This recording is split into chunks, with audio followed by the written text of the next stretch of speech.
Welcome to The Grand Balance, a bi-weekly podcast hosted by two working grandmas navigating the beautiful chaos of work and family. Hi, everyone, and welcome back. A few episodes ago, on episode 28, Sharon and I got a little real about the money side of being a grandma. You know, about navigating the tricky balance between spoiling your grandchildren without spoiling your own financial future. We shared our lessons, a few laughs, and some advice. Well, today we're leveling up with a true expert. We're so excited to have Samantha Besnoff with us. She's the voice of Your Financial Maven podcast and an experienced CPA who's made it her mission to help women get smart, confident, and fearless about their finances. Today, she's joining us to share some of the biggest lessons she's learned from her own podcast interviews, some smart money moves for working grandmas like us, and of course, to have a little fun along the way. Hi, Samantha. Thanks for joining us today. This is Sharon. Hi, Sharon. Thank you both for having me on. I'm very excited. We're very excited as well. We are not just jabbering about our own money ideas. We get to hear from someone who knows what they're talking about. So very exciting. Thank you. Before we start, we would love if you could share a little bit about your podcasting journey and what made you decide to get started. As our listeners know, ours was very casual while on a vacation in Palm Springs in a pool throwing out ideas. And so we're interested to hear how you got into the podcasting world. Sure. So as you mentioned, I am a CPA. And so back in March of 2022, height of tax season, I decided to submit some of my pre-stuff that I did for my clients, some blogs and things like that, some podcasting there, to a contest through iHeartRadio and the Seneca Women Podcast Network. Submitted my stuff based off of Your Financial Maven, thinking I would get on and chat all about money. Didn't think anything of it. And literally the week before tax season ended, I get an email saying I had been picked as one of the 10 winners of up-and-coming women in podcasting. I didn't believe it at first. I literally read the email. I put it at unread and didn't look at it for like 3 days. Looked at it again and realized I actually was one of the winners. We got 6 weeks of learning how to podcast with mentors and executive producers from iHeartRadio. And it took about a year working on my podcast. I originally was just going to be me talking. And I had done first episode with a girlfriend of mine who's a financial planner. And my mentor, who again was from iHeart, said, you need to start interviewing people. So I started talking to friends. I started talking to other CPAs, financial planners. And actually today, April 26th, 2 years ago, my first episode actually launched. So happy anniversary. Thank you. So it's been 2 years that it's been out. I was with iHeart through until the fall of 23. And then I've been on my own independent podcaster since then.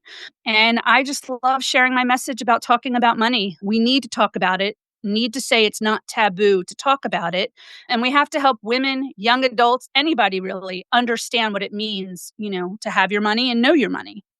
I so agree with you. And I love how you look at the psychological aspects of people's background. Yes. It's such a unique spin, but has so much effect later on in the way we look at money. Yeah, very true. Very true. Money stories are very important. And, I try to get my guests to talk about their money stories. I'd love anybody to talk about their money stories because it's important to know that we all have different experiences with it. Yeah, I had never thought about how much it affects how we go on in our financial future. Yeah, we're going to start our questions by asking something you ask every one of your folks when you start. What is money? Oh, that's a good one. So the definition, right? I'm going to start with the definition of it's a medium of exchange, right? I think people don't realize the difference between what money is and currency. Currency is what we use for that exchange. But from everything I've learned over the last 2 years, it's a tool.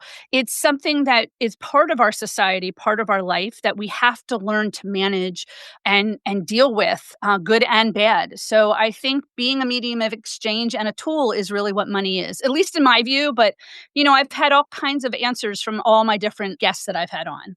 And I've heard many of them because I do listen to your podcast. It's very educational.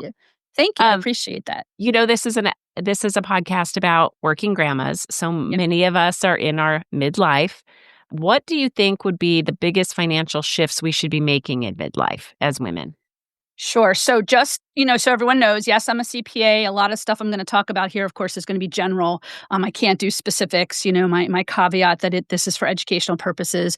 But I think the biggest thing is taking a step back and understanding your money, understanding kind of where does the money come from for me? What am I bringing in income and what's coming in and what am I spending, what's going out. I think once you have that understanding, then being able to take that and save some, right? There's rules of thumb, 3 to 6 months of savings, and not just in a savings account. There are high yield money market accounts. There are life insurance policies can help you save some money. There is different investments. You can delve into the stock market if you want to. You can delve into other ways to save for retirement and build on the retirement you may have. So I think the key here is to take that step back first, understand what you have, and then you can move forward. Yeah, and the last episode we did, we were talking about understanding your financial capacity. Like before Yep. you start giving your money away to your grandkids, let's understand your capacity to do that. Yes, So, I listened to it, and you're right. It was definitely a good thing to say. What is that capacity? Because as you know, I'm not a grandparent yet, but my kids are getting into that age range where at some point I will. But that idea of as grandparents, what do you want to give to your kids and your grandkids in particular, but to also still be able to live a comfortable life for yourself as well and not put yourself further into debt. And your tip about awareness is really good because I think a lot of times we just have money come in and Mhm. then we spend it and without any kind of plan or action. Absolutely, especially women. And not to be mean or anything, but women tend to not necessarily know things about money. I've had friends who've gotten divorced and didn't know what to do with it. I've had, friends whose parents, they've lost their father and their mother, dad did it all, right? The man of the house did it all. So it's definitely that awareness is very key. Do you think it's true that women tend to be more emotional spenders? Because, like, stereotypically, I believe that, and I see it in myself. If I'm having a bad day, I'll go out and buy something, and it makes me feel better. Something, but do you see that in men as well, or is that more of a female trait? Do you think? I honestly, I think it's both. I don't think that it is gender based per se. Now, maybe it's because women do more of the shopping or go True. out more, and maybe you don't see men doing that. But I really think that emotion plays a role for anybody with money, good or bad. You can have really bad experiences with money and you don't spend it at all, and then you don't live a little or enjoy yourself, or you can just, you know, money grows on trees kind of attitude and just spend it all without realizing the consequences. So I think it's across the board. Yeah, I do agree with you after thinking about that. but you're right about women being the main purchasers of things, right? For the most Definitely. part. And so Definitely. when we have kids or grandkids, we're the ones that are thinking about what do we get for their birthday or, on a special occasion and we're with them. Oh, that's cute.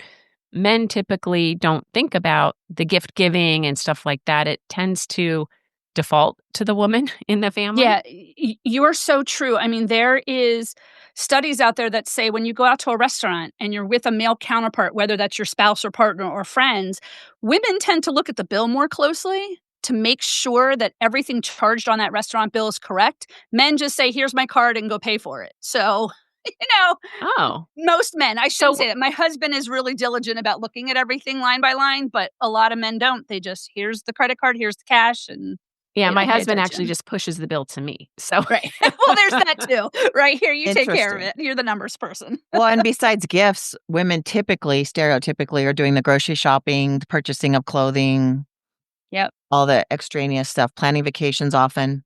Yeah, it's very true. Very true. So now that we're starting talking about spending, what's the best catch up strategy for those women that either they have changes in their situation, like you said, maybe there was a divorce or a death or something Yeah. like that? How do they start saving if they have to start later in life?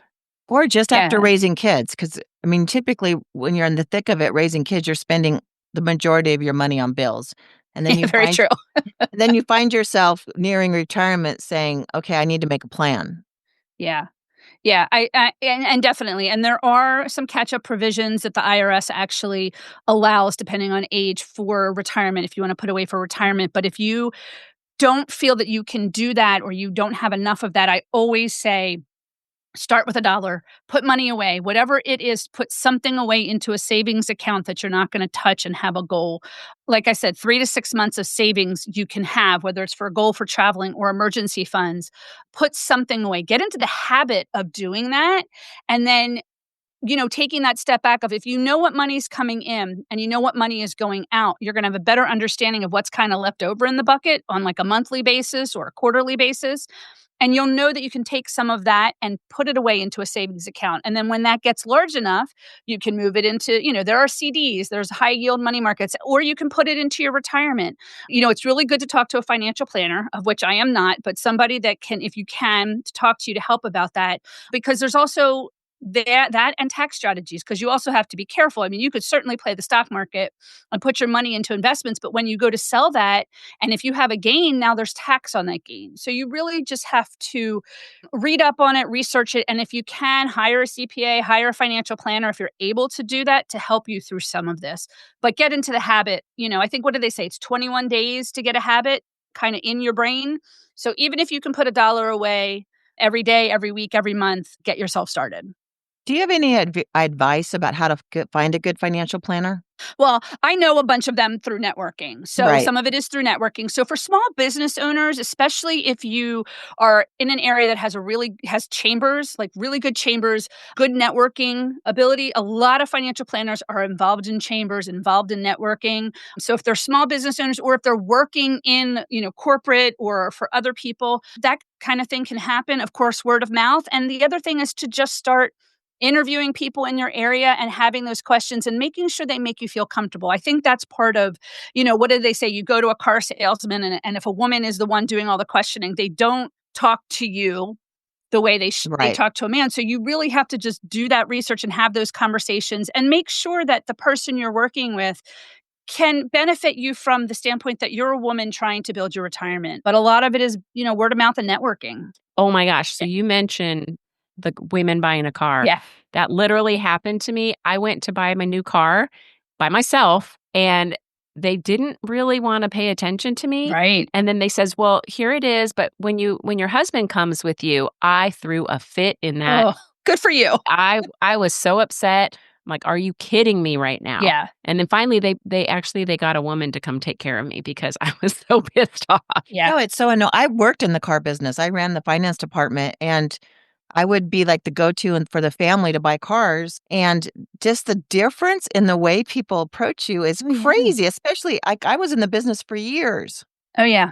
And it makes women feel insecure about money. Absolutely. I think, it's like, oh, maybe I shouldn't be the one making this decision. And so I know on your website, which I love, Thank you. you have, a few words: educate, engage, strategize, empower. Yep. And being as a board member of Women in Technology, I'm all about female empowerment, especially in business. And so those things drive me crazy. So I'm so glad that you mentioned that. Thank you. Yeah, I mean, it's important. And I think being able to educate women, financial literacy and education empowerment, I think helps women when they're going into places. They still might be treated that way, but if they can then come back with the right and relevant questions, I think that might, oh, okay, you do know what you're talking about. And I'm in the business. I'm a CPA, and I still hit that a lot of times. And I'm like, listen, I know what I'm talking about, and I've had to retrain some of those salespeople to understand that just because I'm a woman doesn't mean I don't know what I'm talking about, and should be treated the Yeah. same. Right. Small steps to hopefully bigger change. Absolutely. So let's say you have saved enough and you're doing fairly well in your older years.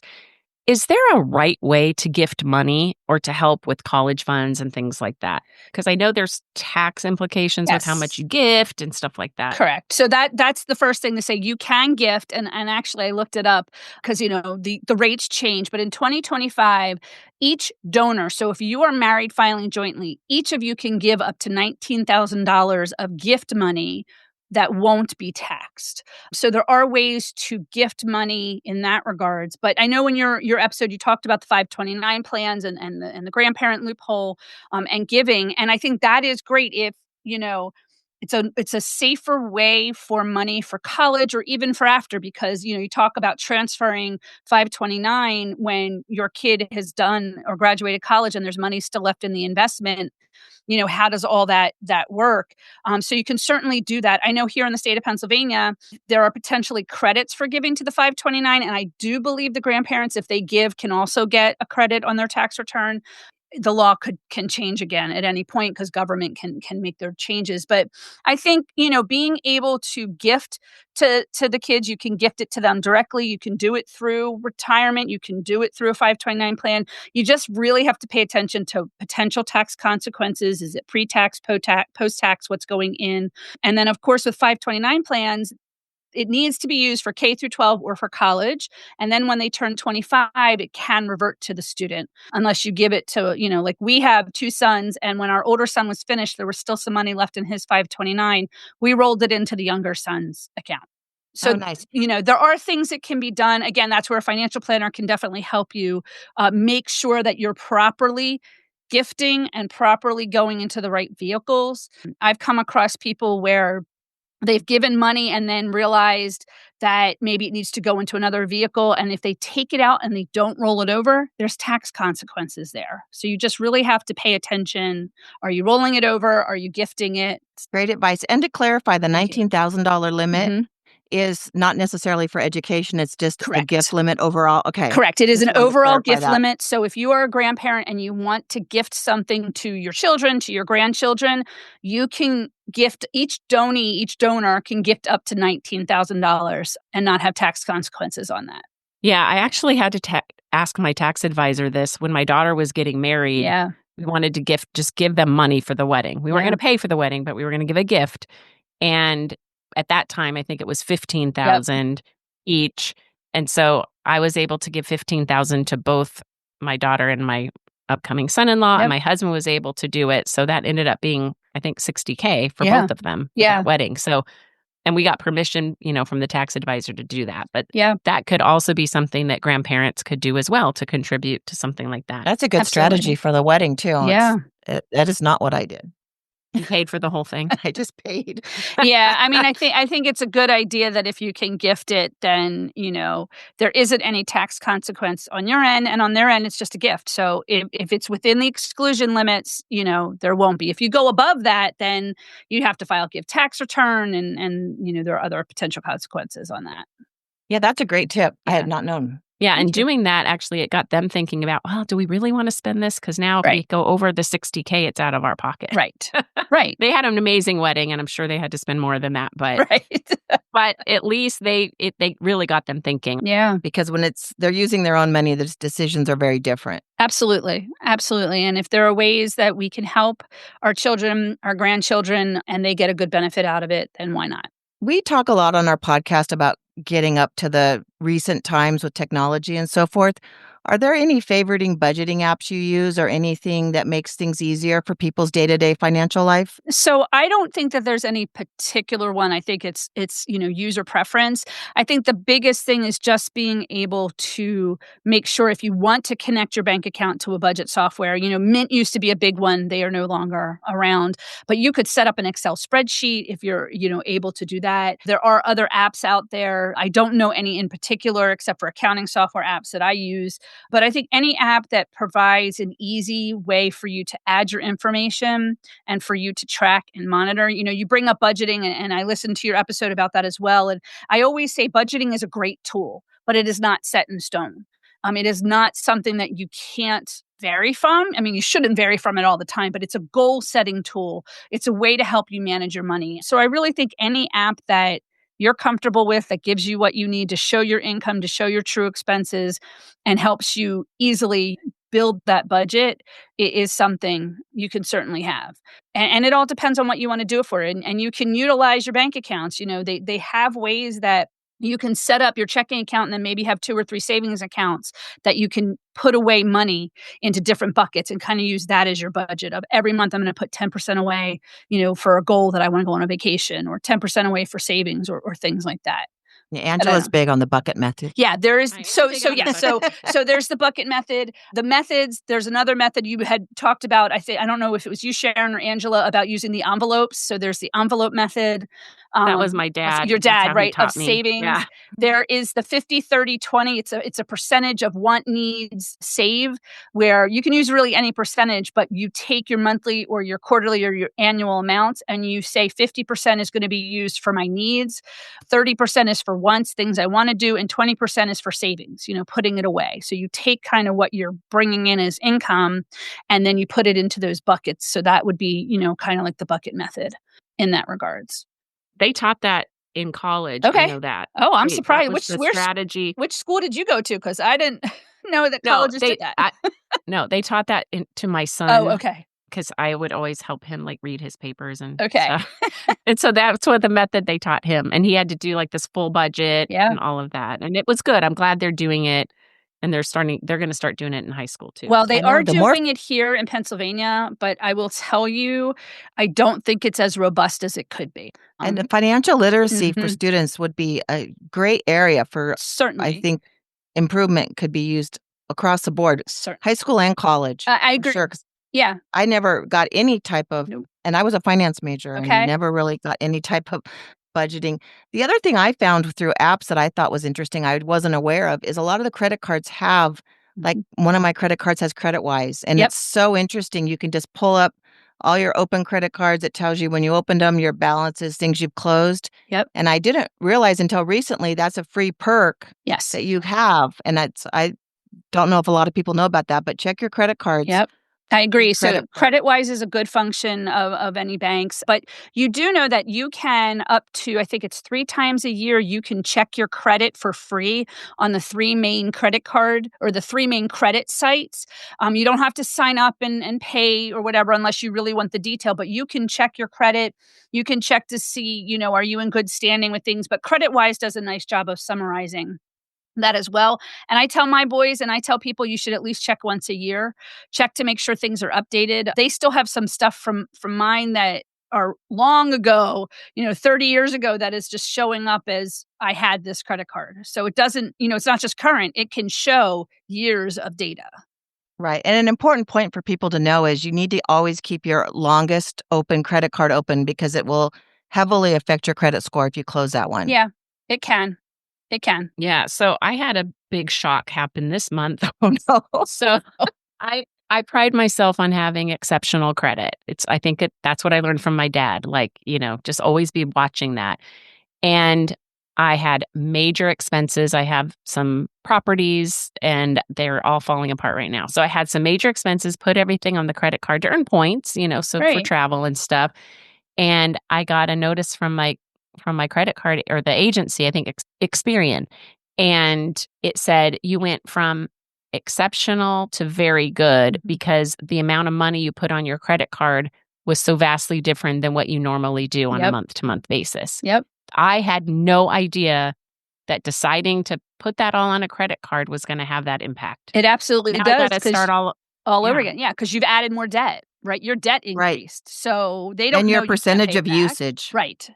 Percentage of Right. usage. And Yeah. so I paid it all off because I knew I could. It was just I was doing it more for points. So I was like, darn, that really messed me up. Yeah. No, but then your credit score will figure it out once you pay it off. But how long will that take? I don't know. It seems like they hit you fast, but It could takes take a while couple to get months. back. It could take a year. It all depends on what it is. And if you paid it back fast enough, you might start seeing it change a few months. The other thing with that is, you go and like my husband and I, in the 30 years almost we've been in our home, we've had to replace appliances.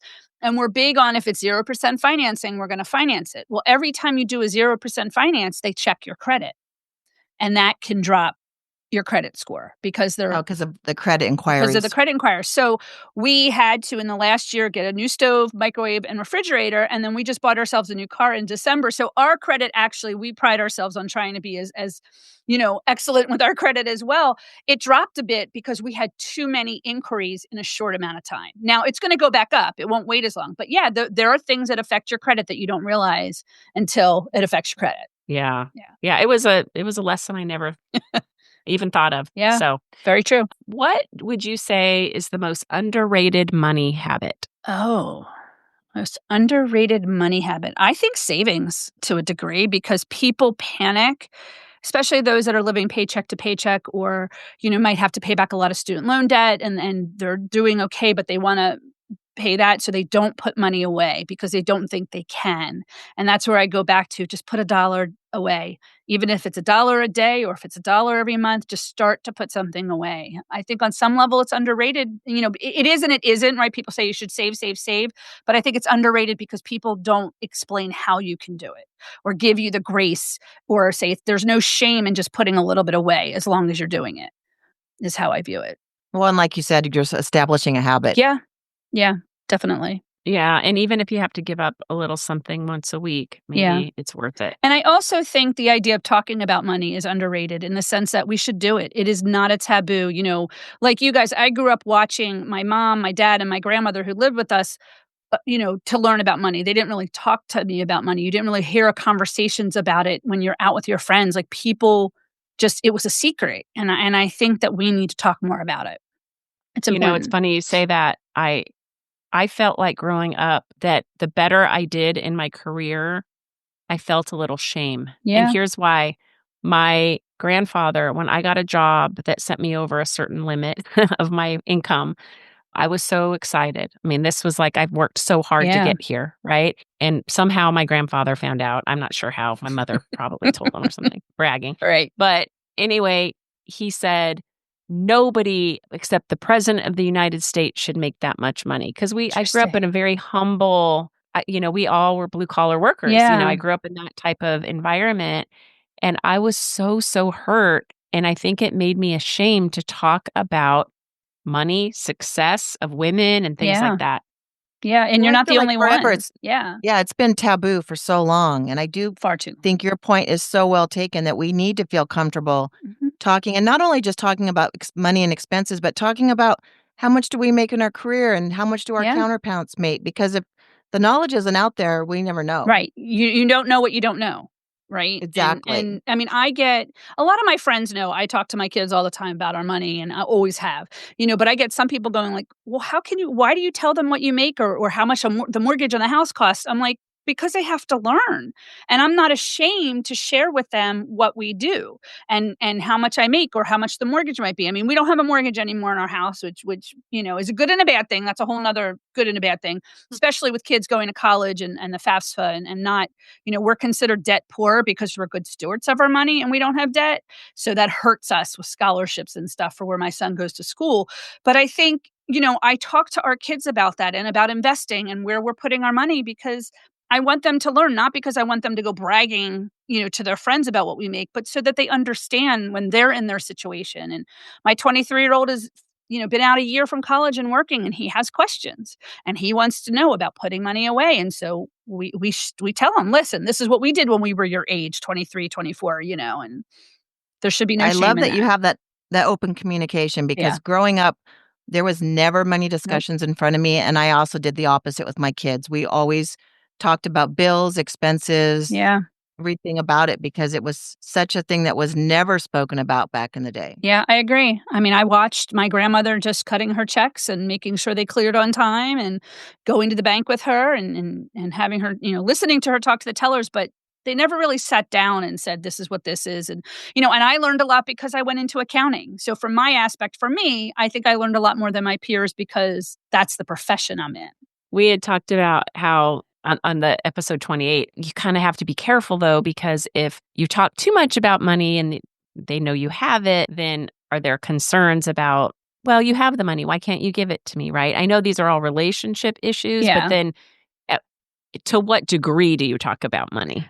I think it's a personal preference. I mean, I am not afraid to tell my kids everything because they know. I mean, they also know how my husband and I research things. I mean, I love my husband. He grew up in a completely different household when it came to spending money. I mean, I grew up in a dichotomy where my mother was an only child and her dad passed away 8 days after I was born. And 6 months later, my grandmother moved in with them. And she lived with my parents for 43 years, passing away just shy of 100. So I had my grandmother who just spent, she had her money and she spent it on good things. She spent it on all her grandkids and her kids and stuff. And then I had my dad who, not that he penny pinched, but he was watching everything and paying attention. And different growing up in that aspect of spending a little and not paying attention per se to the money because it was there, to my husband who they just watched what they always, brought in. And I think it's having those conversations. I've had several episodes on my podcast about dating your money and loving your money and understanding your money. And I think those are things you have to have that conversation with your spouse, your partner, who's ever in your life before you necessarily talk to your kids, because you come from different backgrounds. And I think you have to agree to that. I don't know if there's a limit. I mean, my kids, if they say, oh, come on, I said, well, we have to research it first. What's the value of it? What's the cost benefit of spending that? I think it's personal choice, really. I have to go back to the grandma living to 100. Yeah. Living with her, did you have any tips of what gets someone to 100? Well, you know what? Honestly, my grandmother, we ate a lot of fried foods cooked in chicken schmaltz. Ashkenazic Jew, Hungary, Poland, that's my background. My grandmother cooked chicken schmaltz. It's chicken fat. Cooked a lot in that. She just always loved to be around her children, grandchildren, great-grandchildren. I think we all kept her young. She literally died 3 weeks shy of her 100th, and I always joke it's because she didn't want a big party. She just didn't want that big party. She, avid sports fan. She just loved her Philadelphia Phillies. She loved being around her family and doing for her family, and I think that's what kept her young. And my grandmother had the best skin ever. She never looked like she aged. It was wild. Must be the Hungarian. Well, it was all that in her. oil in the food. The oil in the food. I mean, she grew up, 1916, she was born. She grew up during Great Depression. So, just finding ways to live life. And I think the fact that, there are studies out there where it's multi-generational living. So I think the fact that she lived under the roof with her daughter, son-in-law, and 3 grandchildren, and then, of course, after that, having 8 great-grandchildren, I think really kept her going. So one last question. Sure. Because you interview so many people on your podcast, what's been the most surprising tip that you've learned from any of them? I think the idea of dating your money and loving your money. And how do you love it? It's interesting. One of my guests talked about dating it, like taking the time to sit down and really understand your money and kind of that what's coming in, what's going on, going out, but understanding it and trying to embrace it. And some of it was the psychology of things and the emotional thing about it, and trying to break, for some women and others, breaking that barrier of that shame around it, and dating your money so that you are more comfortable with it and you can make the choices that you need to make that best fit you. I always say there's no shame. You need to give yourself grace when it comes to your money and how you're spending it, because it's your decision. It isn't my decision to tell you what to do with it. It's your decision. So I think that loving your money and really embracing it, to see it from a different light, and having those conversations with your partner or your spouse or your significant other. When 2 people come into a relationship, they each have learned money a different way, and you have to learn to take yourselves out on a dinner date, even if it's in your living room, and have those conversations about investing and saving. What are you going to spend on? Because that can lead to a lot of problems in relationships if you don't have those conversations. So, Right. I love that, dating your money, because the more information you have, the knowledge is power. It is knowledge is power. And I think, that is one way to help you get through that. There are financial therapists out there that help couples and individuals with their money, and not so much to learn how to save their money, but learning how to work with it and have it be a part of your life and not be this, evil thing that's sitting there on your shoulder kind of a thing. Luckily, my husband and I both grew up with the same philosophy about money, but I hear from a lot of my friends that that's like what they fight about all the time. Yeah, you hear that all the time. It's one of the big problems. It is a big problem. Yeah. I heard a great quote in regards to budgeting. I think you'll appreciate. Okay. You can afford anything, but you can't afford everything. Yeah, that's true. Isn't that cool? Yeah, that is cool. That is cool. I mean, it is true. I'm so confused. Well, I think it's pick and choose what matters to you. Yeah. And I've talked early on in my podcast, I talked to people about, at the end of the day, what you do with your money, good or bad, right or wrong choices, it's the choice that you make. And if it's something that you feel guilty about or have regret about, okay, that's fine. To me, okay, you made that choice, you did it. But how can you now take a step back and look at it and move forward if you don't want to make that choice again? What is it that we live our lives in the dash between when we're born and when we die? And how we live our lives during that dash is our choice and our way of living. And it really, it's our decisions how we want to do that with our money. So true. And I'll give you a little tip when you become a grandmother. Okay. Put everything in the Amazon cart and walk away and That's then right. revisit it the next day. That's right. You are, and I've done it over my, almost 51 years or whenever I started a real shop. Emotional buying is emotional buying, and it's okay. There's no shame in it. And if you feel guilty, that's okay. How can you then, like you said, put it in the cart and come back to it? Or put it on a list in your Amazon list and come back to it so it's not in the cart and you accidentally hit buy. Yeah, worse. Yeah. Well, I tattled on myself. So right after Sharon and I did the last episode about financial management, and we're like, be careful about what you spend, blah, blah, blah, blah. I texted her because I went to the baseball game, professional baseball game, and I spent $150 on little things for my grandson. Yeah. By the way, a 2T shirt is the same as a 2XX shirt or a double X shirt. Good to know. Which doesn't matter, which doesn't make sense because it uses such much little I fabric. know, I know, but it was so expensive, and I texted But it Sharon. was so cute. I know. I was like, oh my God, I do not practice what I preach at all. But This is terrible. But it's okay. I say it's okay. We can't, I was just having that conversation with my husband right now. We're talking, inflation and just things going on financially. And we have a kid in college that we're like, how are we going to pay for the next 2 years? And just if student loans go away from the federal government, like it's a little scary. And being a little bit more conservative with what we spend. And I said, but I don't want to not go and do something, go see a show or go out to dinner once in a while just because we have this burden of our kid going to college, that kind of thing. Quality of life. Yeah. Quality of life. And again, trying to give yourself grace. It's okay. It's okay to spend that. And then, you might have some guilt about it, but it's okay. There's nothing wrong with what you did. Kind of my philosophy on that as well. All right. Well, this has been terrific. I've really learned a lot and it's been fun. Thank you. Where can listeners find more about your wisdom? Sure. Financial. Sure. So my podcast, Your Financial Maven, I am through Buzzsprout, but you can find me on all the major podcast areas, Spotify, Apple, iHeart, wherever you listen, YouTube.